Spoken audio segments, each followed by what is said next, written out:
Hello student, कैसे हैं आप? आई होप आप अच्छे ही होंगे, ठीक होंगे। तो आज हम बात करेंगे कक्षा 10वीं की गणित की चैप्टर नंबर 4 और 5। अगर 1 से 3 तक में आपको मोस्ट इम्पोर्टेंट प्रश्न चाहिए तो आप हमारे पिछला वीडियो देख सकते हैं। उसमें हमने चैप्टर नंबर 1 से लेकर 3 तक के महत्वपूर्ण प्रश्नों पर चर्चा की थी। आज हम बात करेंगे चैप्टर नंबर 4 और 5 के महत्वपूर्ण प्रश्न, फार्मूले और उनके तथ्यों पर। तो हम सबसे पहले शुरुआत करते हैं चैप्टर नंबर 4 से। अगर हम चैप्टर नंबर 4 की बात करें, अगर हम 4 की बात करें तो चैप्टर नंबर 4 का नाम है द्विघात समीकरण। द्विघात समीकरण। तो द्विघात समीकरण का अगर हम बात करें, इसका मानक रूप सबसे पहले क्या लिखेंगे? मानक रूप। तो मानक रूप क्या होता है? मानक रूप होता है ax square plus B X plus C बराबर 0।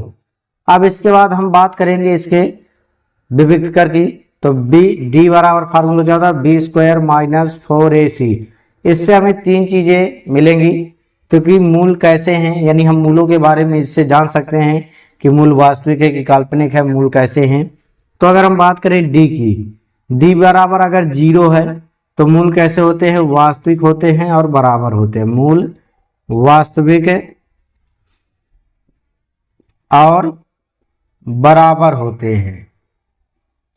इसके बाद अगर हम बात करें डी की वैल्यू अगर 0 से बड़ी है, यानी 0 से बड़ी कब होगी? जब सभी मान कहे में होंगे। अगर सभी मान प्लस में हैं तो डी का मान अगर प्लस में आ रहा है तो 0 से सभी संख्या प्लस वाली सभी बड़ी होती है। तो डी का मान ये 0 से बड़ी है तो मूल कैसे होंगे? वास्तविक होंगे। मूल कैसे होंगे? वास्तविक होंगे। मूल वास्तविक होंगे। और कैसे होंगे? और भिन्न भिन्न होंगे। मूल वास्तविक और भिन्न भिन्न होंगे। यदि डी का मान 0 से छोटा है, यानी अगर 0 बड़ा है, इसका मतलब डी का मान किसके बराबर होगा? पूरी ऋणात्मक संख्याएं, जो भी माइनस की संख्या होंगी वो डी के अगर वैल्यू में है तो मूल कैसे होंगे? काल्पनिक होंगे। मूल कैसे होंगे? काल्पनिक होंगे।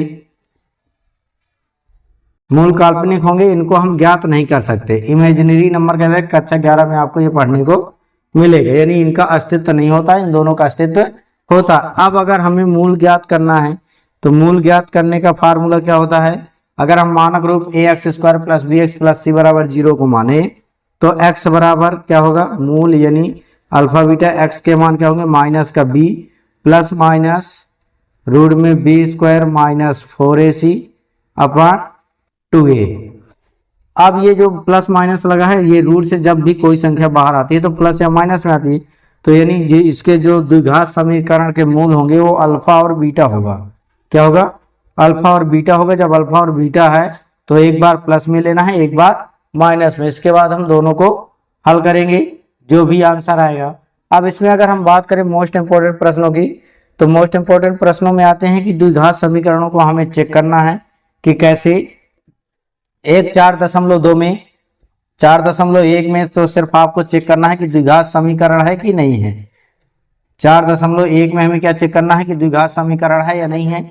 यानी अगर घात 2 है, घात क्या है? 2 है, तो समीकरण द्विघात समीकरण है या नहीं है। इसमें कोई भी ज्यादा मोस्ट इंपोर्टेंट प्रश्न नहीं है।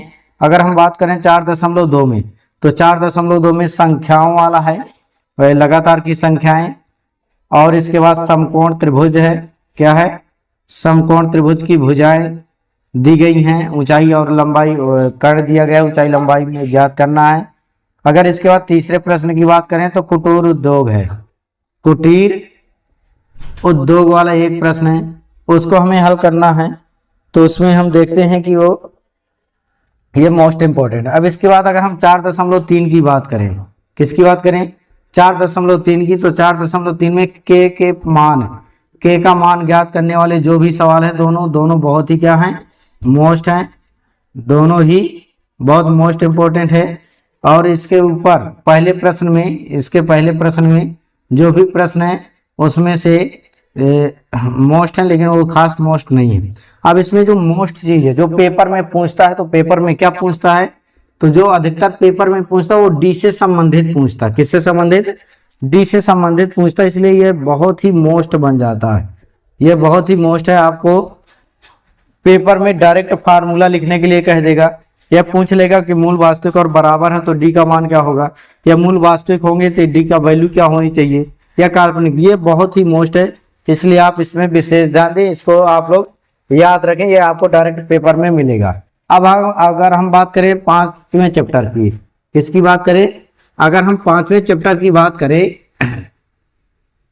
यदि आपको वीडियो पसंद है तो वीडियो को लाइक करें और चैनल को सब्सक्राइब जरूर करें, ताकि जो भी हमारा वीडियो है सबसे पहले आप तक पहुंचे और उसका लाभ आपको मिल सके। और ज़्यादा से ज़्यादा शेयर करें ताकि आपके दोस्तों को भी लाभ मिल सके।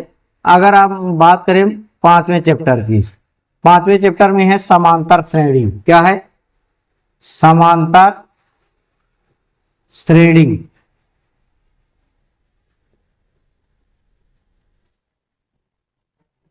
समांतर श्रेणी की अगर हम बात करें तो इसमें आपके मोस्ट इंपोर्टेंट जो फार्मूले हैं समांतर श्रेणी का, इसका मानक रूप क्या होता है? मानक रूप सभी के मोस्ट होते हैं। मानक रूप, समांतर श्रेणी का मानक रूप क्या होता है?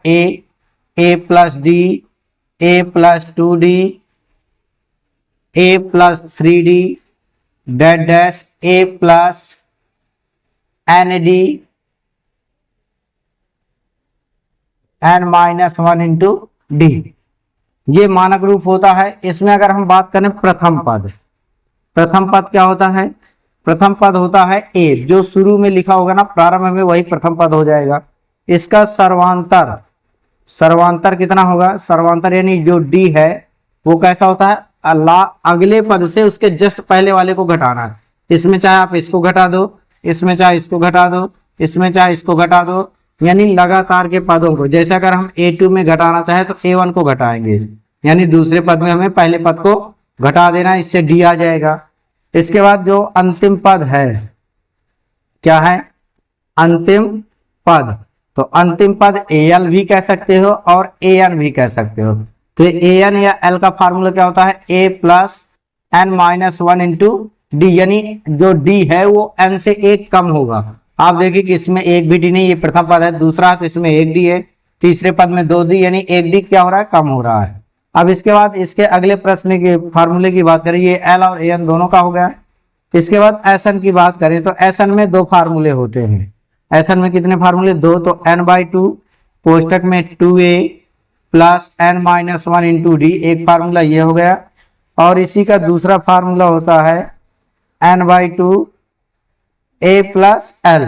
अगर हम इसको अलग अलग करेंगे इसको, तो आपको यही फार्मूला बन जाएगा, क्योंकि a plus A plus n minus 1 into D, तो a plus n minus 1 into किसका होता है? एल का, इसलिए a प्लस एल होता है। इसी को लिख सकते हो n/2 a plus A N, यानी nवां पद। तो ये आपके एसएन का फार्मूला हो गया, ये अंतिम पद का फार्मूला हो गया, या एन nवां पद का, इसको क्या कहते हैं? nवां पद का। ये आपके महत्वपूर्ण क्या हो गए? सूत्र हो गए। ये बहुत ही क्या है? मोस्ट है, मोस्ट इंपोर्टेंट सूत्र है ये। अब अगर इसमें हम प्रश्नों की बात करें तो जब हम अगर प्रश्नों की बात करेंगे तो 5.1 में आप लोगों के तीसरा प्रश्न है, तो उसमें पूछ लेता है कि अंतिम 4 पद निकालिए, अंतिम 3 पद ज्ञात कीजिए, और उसमें पूछेगा समांतर श्रेणी में है कि नहीं है, है या नहीं है। अब इसके बाद अगर हम 5.2 की बात करें तो 5.2 के तीसरे प्रश्न, जो तीसरे प्रश्न में जो भी सवाल है वो सभी क्या है? बहुत ही मोस्ट हो जाते हैं, क्योंकि अगर वो आपसे बन गए तो आगे के आपके सभी सवाल बन जाएंगे। इसके बाद अगर हम 5.3 की बात करें, 5.3 में योग वाले हैं, सॉरी 5.3 में ही तीसरा प्रश्न है। तीसरा प्रश्न, इसमें भी तीसरे प्रश्न से है, खाली स्थान जो है इसके क्या है? फिलिंग द ब्लैंक्स है, फिल इन द ब्लैंक्स, या कह सकते हो खाली स्थान। इसके बहुत ही मोस्ट है।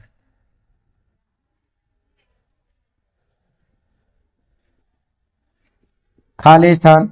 अब ये 5.3 में योग वाले फार्मूले से अधिकतर लगते हैं, तो ये प्रश्न नंबर तीसरा बहुत मोस्ट।